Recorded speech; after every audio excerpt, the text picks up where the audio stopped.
Charlie. We spoke, didn't we, on Friday just before the game about the fact you'd had fairly limited chances in an England shirt from the start. So how do you feel you took yours last week and how do you want to build on it for the Ireland game?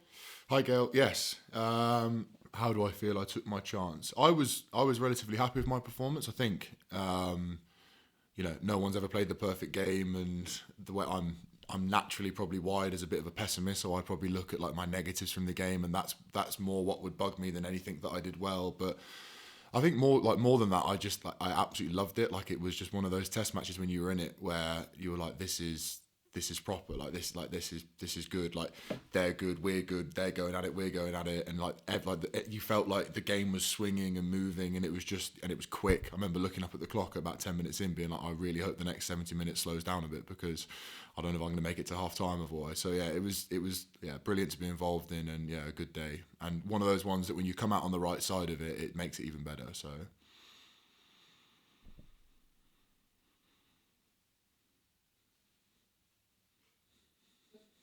Okay, Harry?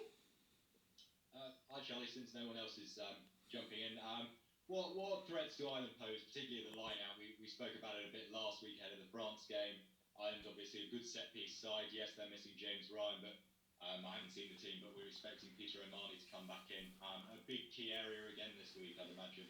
Yeah, yeah. I feel like all I do is talk about lineout these days, but yeah, this, it's they've been good. They've been probably one of the most effective teams in the lineout through the tournament. I think, a lot's been spoken about Paul O'Connell coming in for them, but there's a definite sort of change to some of their systems and how they do things. So they've always had brilliant athletes, as you said there. You mentioned James Ryan, but yeah, Peter O'Mahony, Tadburn, Ian Henderson, to be honest, anyone that plays for them in their back five seems to be of the build that suits line out. So yeah, they've always had the good athletes, but I just feel they've probably tightened their systems up a little bit since Paul O'Connell's come in, and they contest hard on our ball and equally on their ball. They've got numbers of options down the line, and they're dangerous, and they build a lot of their attack from their line out. So it's something that we've spoken about this week, that's a big part of their game and how they want to play the game, is they want to strike from line out. So the more pressure that we can put on at source, hopefully the more that we can help the team.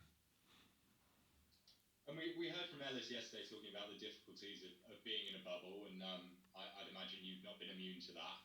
How is the feeling in the group? Does it feel like the end is within sight now a little bit, and you can, I don't know, release a final release of energy after being locked away for so long on Saturday?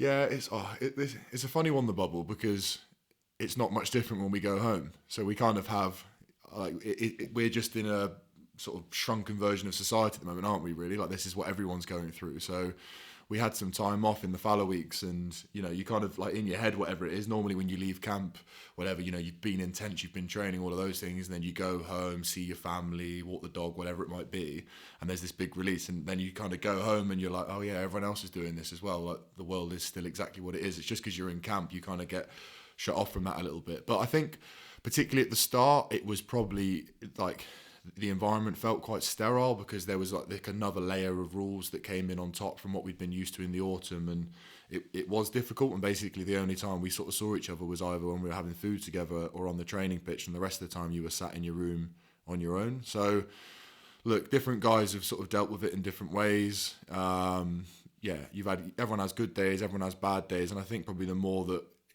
as the competition's gone on, the more people have spoken about that, and more that we've sort of found ways, whether that be outside or within the restrictions, like there are ways that we can socialise. So, like I say, am I looking forward to sort of getting out the bubble? Like, yeah, kind of. But like I say, also the times that I have been home, it's not much difference at the moment. Sort of, yeah, everyone's holding on as the rest of the country are for those dates that sort of Boris has laid out. So that's been my experience of it.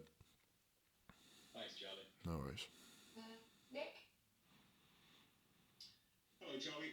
Congratulations on the selection again. I guess your phone goes mad on weekends like last weekend. I don't know whether you're a Snapchatter or a Twitter or a Texter or whatever. But what have been the best messages from your friends and family that you've had over the last week or so?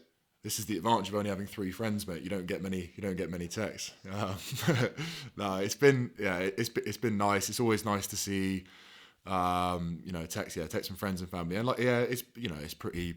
I say it's mostly just like wishing you well, what a mate, and all the best. Like we'll be watching. like cheering you on and stuff. And it's like, I know it keeps that like a bit of a connection that like, oh, you know, there is this support there, and obviously those are the people that are, you know, closest and like my nearest and dearest and stuff. But when you think about that, and like I say, when you do scroll through your Twitter or your Instagram or whatever it might be and see messages from there, like it is nice, and you know, it reminds you that you have a responsibility in who you're representing, and that there are all these people at home that, you know, everyone's going through a tough time at the moment, and you know, how privileged are we to be sat here and we get to fly over to Dublin and have a crack at that lot, and yeah, how good. Okay, so we'll do Daniel and then Alex. Hi Charlie, we've heard a lot about Paul O'Connell and his influence on the line-out, and he obviously was a sort of line-out obsessive as a player, and so was Steve Proudfoot. Can you maybe discuss what Matt Proudfoot's approach to the line-out is, what his sort of particular stamp is, and what he gets you to do?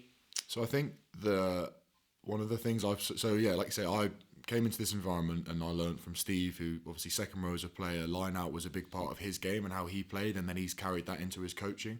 Obviously Matt as a prop, like this, the line out wasn't his primary function when he was a player, but what he's brilliant at is he lets us as players own the bits that, you know, we need to own. Like he obviously has a deep understanding of the line out, but he never played second row. He doesn't know what that feels like, so he allows us particularly around the options and stuff, and he'll always push us and challenge us, and this is what I've seen, but we get to really own that. And then in the week, we sort of laid out at the start, like, what do we want our line out to look like, and then therefore what do we want our training to look like, and then he just holds us accountable to that in the way that he pushes us in training. And then probably where his expertise does come is around the maul, and obviously he's come from a South Africa team who were an extremely strong mauling pack, and everyone knows what they did in the World Cup with their maul and the way that they used that through the competition. So he has real detail and expertise around how that works, and probably he's layered more detail onto that than I've probably experienced before. So will it be the second rows as the group who set the agenda, or is there Yes. a line-out leader who? Yeah. So there's all of us will meet. All of us will meet together at the start of the week, and I think that's probably the beauty of it as well. That we're at the moment, like the four guys that are in camp with Mauro, Johnny Hill, Dave Ribbons, and myself as the 4 second rows. Obviously, we all come from different clubs. We all see things slightly differently, so we get that kind of mixture of thinking. And then, you know, once we've sort of decided, right, here's the plan, this is what we're going to do, we all come together and back that. But sometimes you can be guilty of almost like tunnel thinking, if you like. If you all spend too much time thinking the same way, thinking the same things, you stop looking at ideas outside. Thank you. No worries. Okay. We're going to have to leave it there, I'm afraid. Charlie has obviously got to get on a bus, and we also need to pack down a few bits of technical kit. So thank you very much, all.